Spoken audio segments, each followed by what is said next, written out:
Well, obviously, like everyone else, I was expecting Junk Rights to be the most popular deck.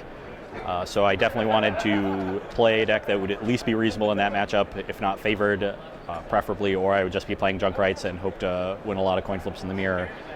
Fortunately, we found one that was good. On top of that, I actually expected a lot of aggro decks because they seem to have the reputation of being reasonable against Junk Rights. I didn't run into many, at least I didn't run into Naya Blitz. And I expected a decent amount of blue-white red. I didn't expect a lot of Esper, which I was also wrong about. We saw a lot towards the end, but Esper was also a very good matchup for me too. But essentially, we built our deck to really crush people who were playing Mana Dorks and Lingering Souls with Bonfires and Thundermaw Hellkites, while also having a proactive game plan against the rest of the field. Well, many people might be aware of my love for Maverick, and since Deathrite Shaman was printed, I haven't been able to play with Knight of the Reliquary and Thalia as much as I would like, so I would go back in time and make sure that card never gets printed.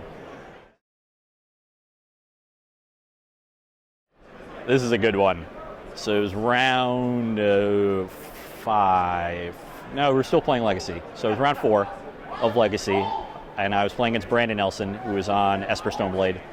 And we're in game 2, I'm up a game, and I'm starting to go off with Glimpse of Nature because he wasted his entire turn 3 vindicating a Cradle when I had to back up one in my hand. A very easy win. I'm just going through the motions, netting a bunch of mana, and I completely forgot about being able to play the Cradle from my hand for 8+ mana at that point.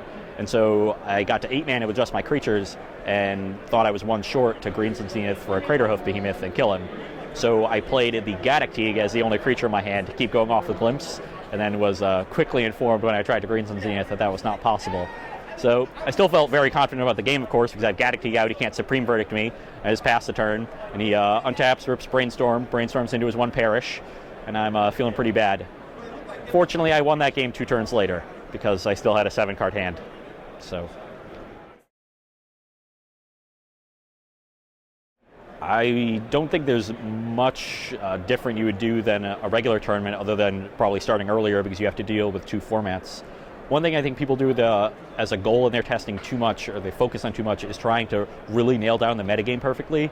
1 is very difficult to do. 2, even if you nail down the entire metagame well, at least the ratios there, your very small subset of the metagame can be very different. There's a lot of variance there with the maybe 8 to 12 people you play over the course of a tournament. So you really want to make sure in a large tournament that you're at least playing a very powerful deck, so you can beat any random decks that you come across. But I would say this tournament, if you're very good at playtesting, is easily the most metagameable tournament in Magic. It's very small, all very good players, and they're usually pretty predictable. So if you really want to over-metagame, this is the tournament to do it.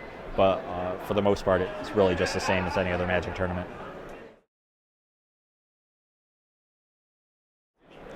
I would say Wolf token, because I enjoy playing Garruk Relentless and Huntmaster. And any token that features my face is going to have to be made by cards that I like to play.